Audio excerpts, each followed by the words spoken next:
Released in February of this year, Dying Light 2 has remained quite active thanks to Techland's continued support for the game. Improved in many ways over its predecessor, Dying Light 2 is an exciting zombie runner with solid melee mechanics, a surprisingly compelling storyline, and engaging and relatable characters. But for longtime fans of the Dying Light franchise, the game seemed to be missing one beloved character, and that was protagonist Kyle Klein. Dying Light's first-player character Kyle Crane embarked on a rather harrowing adventure in the first game, destabilizing a gang and saving Heron from the threat of a nuclear explosion while avoiding a terrifying infected monster. Fans definitely developed a very strong bond with Crane over the course of the game, and some fans were a little confused when he wasn't in the sequel. Even now, 8 months later, fans are still not sure what happened to Kyle Crane. Dying Light 2 still hasn't revealed what happened to Kyle Crane. In Dying Light Part 1, Kyle Crane is parachuted into Walled Heron while trying to retrieve a GRE file. During the first hours in the city, Krina was bitten and infected by zombies. Crane befriends the surviving group,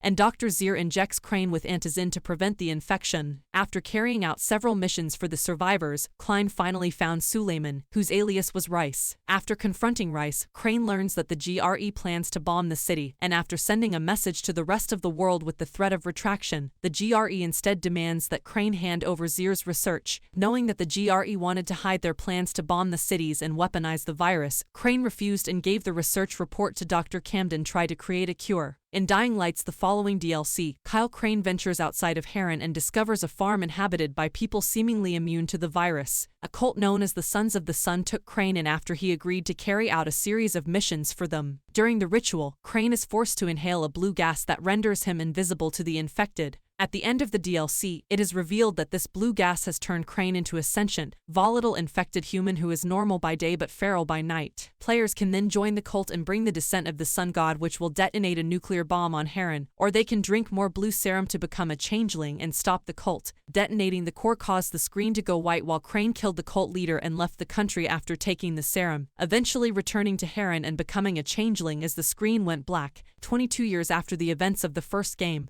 Dying Light 2 introduces a new protagonist, Aiden Caldwell. Throughout the game, players can find several returning characters from the first Dying Light, some of which will simply refer to Kyle Klein as a character with a tragic end. It is not yet known whether Kyle Klein died from a nuclear explosion or was mutated. If Kyle Crane becomes a sentient volatile, it's not out of the question that he could return in the next Dying Light 2 DLC. With him ending up in limbo, there's plenty of room for Techland to bring him back, perhaps bringing players back to Heron for a massive expansion. With Techland planning to support Dying Light 2 for the next 5 years, it makes sense that the developer would want to keep Kyle Crane's vision for future content alive. Thanks for watching. Don't forget to like and subscribe.